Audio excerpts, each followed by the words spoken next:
First on report. Manjalamkuzhi അലിക്ക് ശേഷം മങ്കടയിൽ സ്വതന്ത്ര പരീക്ഷണത്തിന് CPIM.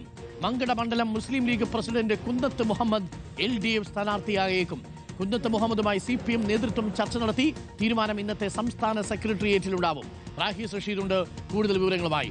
റാഹീസ് റഷീദ്, മങ്കട മണ്ഡലം മുസ്ലിം ലീഗ് പ്രസിഡന്റിനെ തന്നെ CPIM പിടിക്കുന്നു. എങ്ങനെയാണോ മഞ്ഞളാംകുഴി അലിയെ ഇറക്കിയത്, സമാനമായ രീതിയിൽ മങ്കടയിൽ വീണ്ടും ഒരു പരീക്ഷണത്തിന് CPIM ഒരുങ്ങുകയാണോ? ഞെട്ടിക്കുമോ മങ്കടയിൽ?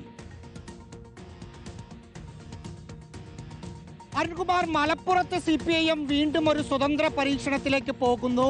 അത് മുസ്ലിം ലീഗ് പാളയത്തിൽ നിന്ന് തന്നെ ഒരാളെ എടുത്ത് ഇറക്കി മഞ്ഞളാംകുഴി അലിക്ക് എതിരായി മത്സരിപ്പിക്കാനുള്ള ഒരു നീക്കമാണ് പാർട്ടി നടത്തുന്നത്. കഴിഞ്ഞ 2-3 ദിവസമായി ഇത് സംബന്ധിച്ച ചർച്ചകളായിരുന്നു. മങ്കടയിലെ മുസ്ലിം ലീഗിന്റെ നിയോജക മണ്ഡലം പ്രസിഡന്റായ കുന്നത്ത് മുഹമ്മദിനെയാണ് മത്സരിപ്പിക്കാനുള്ള ഒരു തീരുമാനത്തിലേക്ക് CPIM നേതൃത്വം എത്തുന്നു. ഇത് സംബന്ധിച്ച ചർച്ചകൾ പലവട്ടം കഴിഞ്ഞു. ഇന്നലെ വൈകുന്നേരം കുന്നത്ത് മുഹമ്മദ് മത്സരിക്കാനുള്ള സന്നദ്ധത CPIM നേതൃത്വത്തെ അറിയിച്ചതായാണ് നമ്മൾ മനസ്സിലാക്കുന്നത്.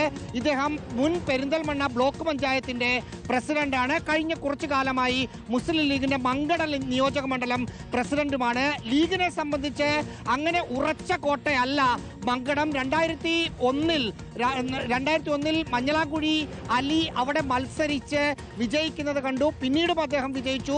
പിന്നീട് പാർട്ടി മാറി UDF പാളയത്തിൽ ലീഗിലേക്ക് തിരിച്ചു വരുന്നതാണ് കണ്ടത്.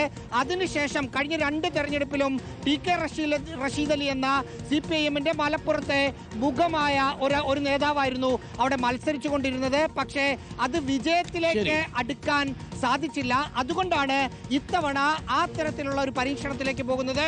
ഇന്ന് ചേരുന്ന CPIMന്റെ സംസ്ഥാന സെക്രട്ടേറിയറ്റ് അന്തിമ തീരുമാനമെടുക്കും. ഇദ്ദേഹം ഇല്ലെങ്കിൽ MP അലവിയുടെ പേര് ജില്ലാ കമ്മിറ്റി സംസ്ഥാന നേതൃത്വത്തിന് നൽകിയിട്ടുണ്ട്. അപ്പോൾ അവിടെയും വിസ്മയം, ഇവിടെയും വിസ്മയം. വിസ്മയത്തുമ്പത്താണ് കേട്ടോ മലയാളികൾ. മുസ്ലിം ലീഗിൽ നിന്നുള്ള മണ്ഡലം പ്രസിഡന്റിനെ അവിടെ CPI സ്ഥാനാർത്ഥിയാക്കുന്നു. ഇവിടെ കോൺഗ്രസിന്റെ CPIMന്റെ MLA ആയിരുന്നയാൾ, CPIMന്റെ നേതാവ് വരുന്നയാൾ UDFന്റെ സ്വതന്ത്രം വരുന്നത്, CPയിൽ നിന്ന് CC മൂന്നം വരുന്നു. മൊത്തത്തിൽ അവിടെ ഇവിടെയൊക്കെ അങ്ങ് വിസ്മയമാണ്. വിസ്മയം വാരി വിതറുകയാണ് ഇക്കുറി.